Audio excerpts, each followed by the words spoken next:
नमस्कार विद्यार्थी मित्रांनो, इयत्ता चौथीच्या शिष्यवृत्ती परीक्षेच्या या व्हिडिओ सिरीजमध्ये तुमचं स्वागत आहे. आज आपण 5 अंकी संख्यांचे वाचन व लेखन या पाठावरील स्वाध्याय पाहणार आहोत. तर प्रश्न क्रमांक 1 आहे, 60,606 ही संख्या अक्षरात कशी लिहाल? तर बघा, एकक, दशक, शतक, हजार आणि 10,000 म्हणजे 60,000. 60,606 अशा पद्धतीची संख्या आहे. तर हिचं उत्तर आहे पर्याय क्रमांक 1, 60,606. आता दुसरे पर्याय बघा, ते बरोबर आहेत का चूक हे आपण चेक करू. 6,000 नाही, 60,006 मग 600 त्यामध्ये नाही आणि 6,000 हा पर्यायसुद्धा चुकला. अशा पद्धतीनं 60,606 ही संख्या 60,606 अशी लिहितात. आलं लक्षात? प्रश्न क्रमांक 2, एका संख्येच्या दशहजार स्थानी व एकक स्थानी 9 हा अंक आहे. उर्वरित सर्व स्थानांवर 0 हा अंक असल्यास ती संख्या अक्षरात कशी लिहाल? बघा, 10,000 म्हणजे आधी आपण संख्या घेऊ. एकक, दशक, शतक, हजार, 10,000. 10,000 स्थानावर कोण आहे? 9 आहे. आणि एकक स्थानावर सुद्धा कोण आहे? 9 आहे. मध्ये बघा 1, 2 आणि 3. दशक, शतक आणि हजार स्थानावर काय आहे? 0. तर ही संख्या झाली 90,009. 90,009. बघा मग अक्षरात कशी लिहिसाल? पर्याय क्रमांक 1, 909 नाही, 9,009 नाही, 90,009 बरोबर आणि 90,090 तर 90 नाही. पर्याय क्रमांक 3 हे आपलं उत्तर आहे. आलं लक्षात? चला आता पुढच्या प्रश्नाकडे वळूयात. प्रश्न क्रमांक 3, 88,888 ही संख्या अंकात कशी लिहाल? बघा, 88,000 म्हणजे आपल्याला संख्या 5 अंकी पाहिजे, म्हणजे पर्याय क्रमांक 2 कटला. बाकी तिन्ही पर्यायांमध्ये 88,000 आहेत. त्यानंतर आपल्याला 800 पाहिजे, तिन्हीमध्ये शतक स्थानावर 800 आहेत. त्यानंतर आपल्याला पाहिजे 88. आता इथं 88 नाही, इथं 88 नाही.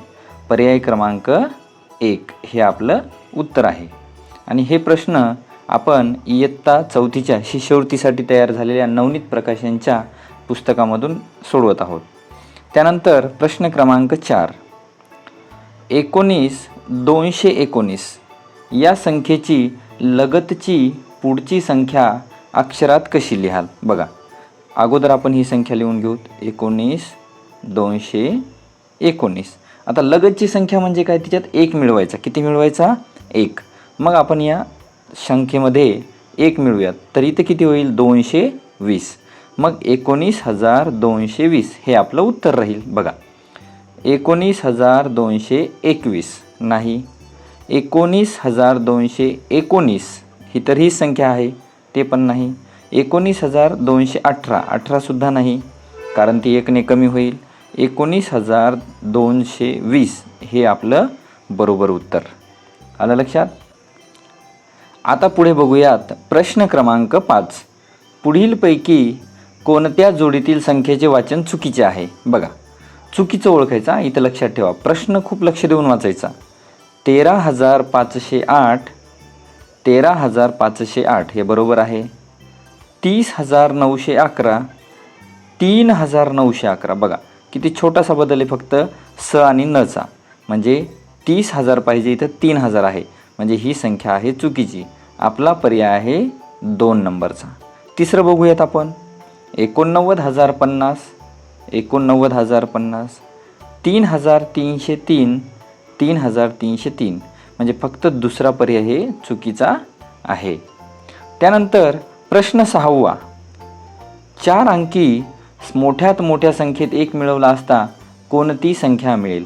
आता 4 अंकी मोठ्यात मोठी संख्या कोणती आहे?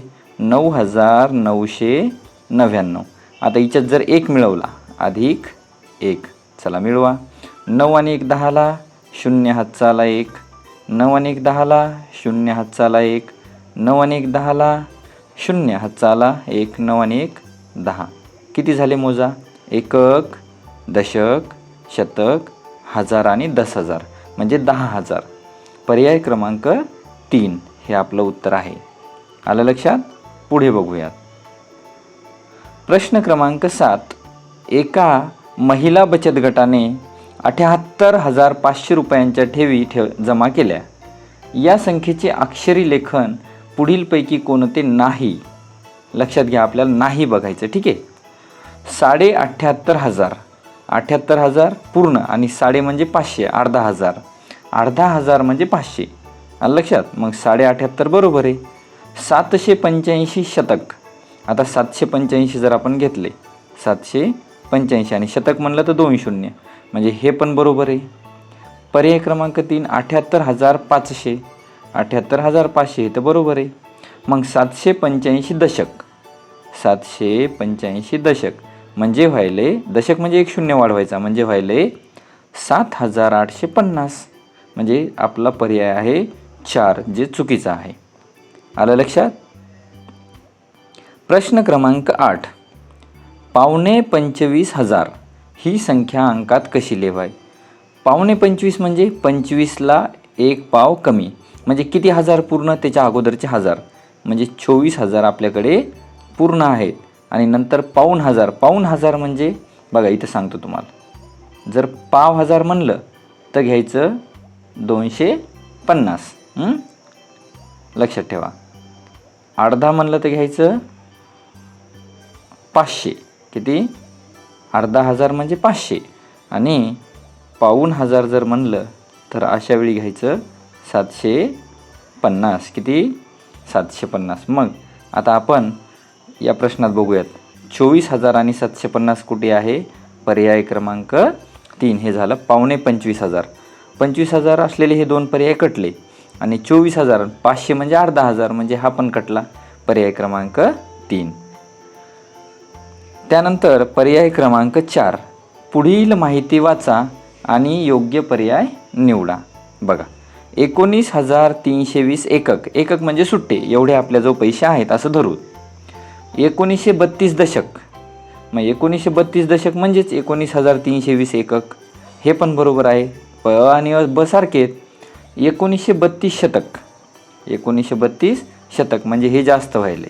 बघा 1932 आणि शतक म्हणजे 3 शून्य, मग हे व्हायले 1000, 10,000, लक्ष, दशलक्ष, 19 लक्ष व्हायले. मग आता पर्याय वाचूयात. बघा, अ आणि ब एकच संख्या आहे. अ आणि ब काय आहे? एकच संख्या, हे बरोबर आहे. ब आणि क एकच संख्या आहे, हे चूक आहे. अ आणि क एकच संख्या आहे, हे पण चूक आहे. अ, ब आणि क या सर्व एकच संख्या आहेत, हे पण चूक आहे. पर्याय क्रमांक 1 आपलं बरोबर आलं. त्यानंतर पुढचा प्रश्न आहे प्रश्न क्रमांक 10, एका संख्येत 300 शतक, 300 शतक. बघा 300 आणि शतक म्हणलं तर 2 शून्य वाढवायचे. 70 दशक, मग 70 आणि दशक म्हणलं तर 1 शून्य वाढवायचा. आणि 27 एकक म्हणजे फक्त 27 आहेत. तर ती संख्या अंकात कशी लिहिसाल? बघा, तर एकक स्थानावर 7 पाहिजे, पर्याय क्रमांक 1 कटला. दशक स्थानावर 2 पाहिजे, बरोबर आहे. पण 70 दशकमध्ये हे 2 दशकसुद्धा जातील, म्हणजे आपल्याला 72 काय पाहिजे? दशक, बरोबर आहे. मग अशा वेळी काय करायचं? तर 70 हे 2 दशक स्थानावर कोण पाहिजे? आपल्याला 2 पाहिजे, इथं नाहीत. आणि इथं तर 3,000 झाले, म्हणजे इथेही नाहीत.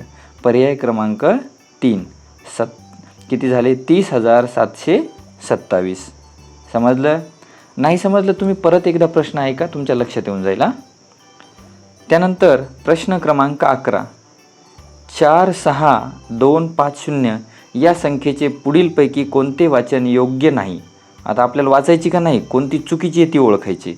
पहिला प्रश्न, 46,000. बघा 46,000 पूर्ण येतं आणि एक पाव आहे. पूर्ण आणि पाव म्हणले की सव्वा होतं आहे. 46,000 म्हणजे हे बरोबर आहे. 46,250 हे पण बरोबर आहे. 4,625, 4,625 दशक हे पण बरोबर आहे. 4,625 काय तर दशक. 45,000, आता इथं 45 नाहीच आहेत, म्हणून पर्याय क्रमांक 4 हे काय आपलं उत्तर, हे काय आपलं उत्तर. त्यानंतर प्रश्न क्रमांक 12, प्रतीक पहा आणि तयार झालेली संख्या अंकात कशी लिहिसाल? बघा, एकक, दशक, शतक, हजार, 10,000. 10,000 किती आहेत आपल्याकडं? 1 2 3 4 5 6. 6 10,000 म्हणजे 60,000. किती हजार? 60,000. आणि हजार, शतक आणि दशक काहीच नाही. एकक स्थानावर पुन्हा येतं 6. मग अशी कोणती संख्या आहे जिच्या शेवटी 6 आहेत, सुरुवातीला 6 आहेत? बघा, फक्त पर्याय क्रमांक 3 हे आपलं उत्तर निघून येईल. बाकीचे पर्याय आपोआपच चुकीचे ठरत आहेत. त्यानंतर प्रश्न क्रमांक 13. पुढीलपैकी कोणते प्रतीक 50,003 ही संख्या दर्शवते? परत इथे बघा, 50,000 म्हणजे 10,000 स्थानावर 5 पाहिजे आणि 3 म्हणजे एकक स्थानावर किती पाहिजे?